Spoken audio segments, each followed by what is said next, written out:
आप सभी को नमस्कार। मैं MC हरबार हूं और आप देख रहे हैं यूट्यूब चैनल पर इंडियन कॉन्स्टिट्यूशन। आज संविधान के आर्टिकल 35A पर चर्चा करेंगे। आर्टिकल 35A को पहले हम यह जानने की कोशिश करते हैं कि आर्टिकल 35A क्या है। आर्टिकल 35A भारतीय संविधान का एक विशेष प्रावधान था जिसे 1954 में राष्ट्रपति के एक आदेश द्वारा संविधान में जोड़ा गया था।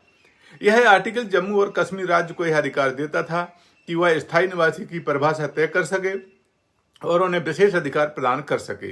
इसका मुख्य उद्देश्य जम्मू कश्मीर की सांस्कृतिक और सामाजिक संरचना की सुरक्षा करना भी था।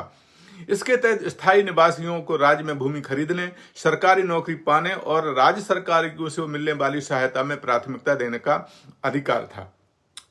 यह प्रावधान राज्य की विशिष्ट स्थिति को बनाए रखने में सहायक था और बाहरी लोगों के राज्य में बसने पर भी रोक लगाता था।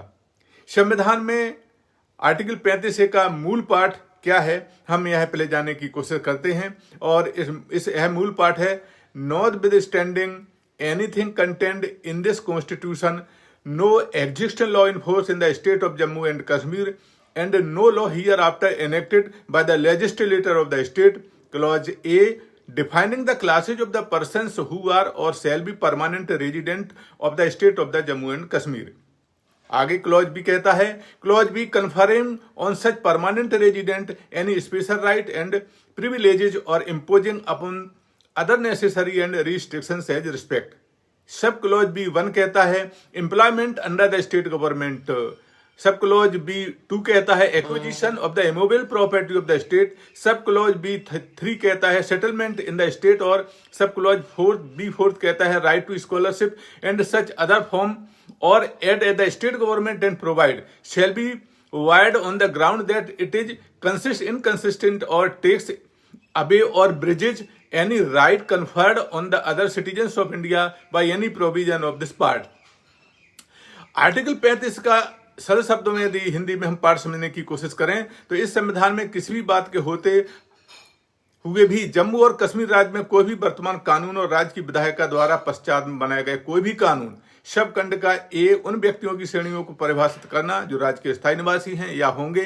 सब खंड का B कहती है ऐसे स्थायी निवासियों को विशेष अधिकार और विशेषाधिकार देने या अन्य व्यक्तियों पर मामलों में प्रतिबंध लगाने के संबंध में।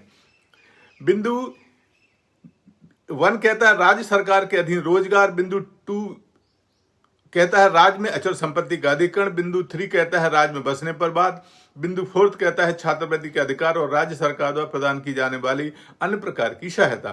इस आधार पर सुने नहीं होंगे कि भी भारत के अन्य नागरिकों को इस भाग के किसी भी उपबंध द्वारा दिए गए अधिकारों को छीनते हैं या घटाते हैं। हमने अभी इंग्लिश और हिंदी में आर्टिकल 35A के मूल शब्द जानने की कोशिश करी।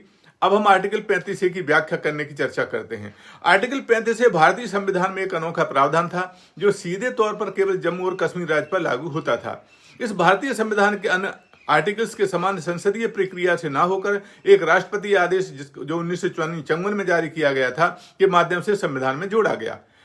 इस आर्टिकल के तहत राज्य सरकार को यह अधिकार दिया गया था कि वह स्थायी निवासियों को विशेष अधिकार दे सकती है और बाहरी नागरिकों को संपत्ति खरीदने, सरकारी नौकरी प्राप्त करने और अन्य विशेष सुविधाओं से वंचित कर सकती है। इसका उद्देश्य राज्य की विशिष्ट पहचान को बनाए रखना और बाहरी तत्वों के हस्तक्षेप को रोकना भी था। लेकिन आज आर्टिकल 35A की वर्तमान स्थिति क्या है?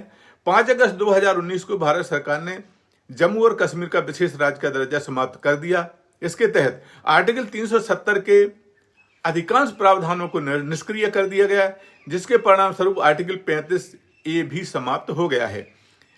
इस निर्णय के बाद जम्मू कश्मीर अब एक विशेष राज्य न होकर एक सामान्य राज्य की तरह भारतीय संविधान के सभी प्रावधानों के अधीन हो गया। जम्मू और कश्मीर को 2 केंद्र शासित प्रदेशों में विभाजित कर दिया, जम्मू कश्मीर और लद्दाख। इस पुनर्गठन के बाद अब सभी भारतीय नागरिक जम्मू कश्मीर में संपत्ति खरीद सकते हैं और वहां स्थायी रूप से बस भी सकते हैं।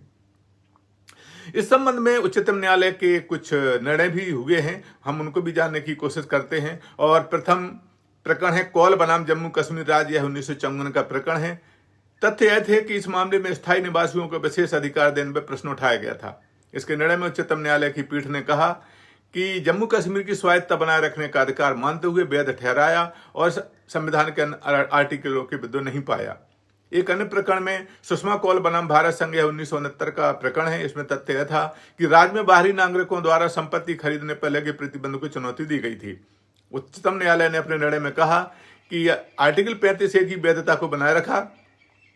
यह निर्णय लिया गया कि राज्य की विशेष स्थिति को बनाए रखने के लिए बाहरी नागरिकों पर कुछ प्रतिबंध लगाए जा सकते हैं। एक अन्य प्रकरण राज्य बैंक इंडिया बनाम संतोष कुमार गुप्ता, यह प्रकरण 2016 का है। तथ्य यह था कि इस मामले में यह सवाल उठाया गया था कि आर्टिकल 35A के तहत जम्मू कश्मीर राज्य के बैंकिंग क्षेत्र में भारतीय बैंकिंग अधिनियम लागू होगा या नहीं। उच्चतम न्यायालय ने अपने फैसले में कहा कि आर्टिकल 35A के तहत राज्य को बैंकिंग कानून भारतीय बैंकिंग अधिनियम के अधीन नहीं है, जिससे बैंकिंग लेन देन में कुछ आगे परेशानियां भी आई। तो सारांश यह है कि आर्टिकल 35 से भारतीय संविधान का एक विशेष प्रावधान था जो जम्मू और कश्मीर राज्य को स्थायी निवासियों को विशेष अधिकार देने का प्रावधान प्रदान करता था। इसका मुख्य उद्देश्य राज्य की विशिष्टता और स्वायत्तता को बनाए रखना भी था। हालांकि 5 अगस्त 2019 को भारत सरकार द्वारा इस आर्टिकल को निरस्त कर दिया गया, जिससे जम्मू और कश्मीर का विशेष दर्जा समाप्त हो गया। अब यह क्षेत्र केंद्रीय शासित प्रदेश बन गया है और भारतीय संविधान के अन्य प्रावधान अब यहां पर लागू नहीं होते हैं।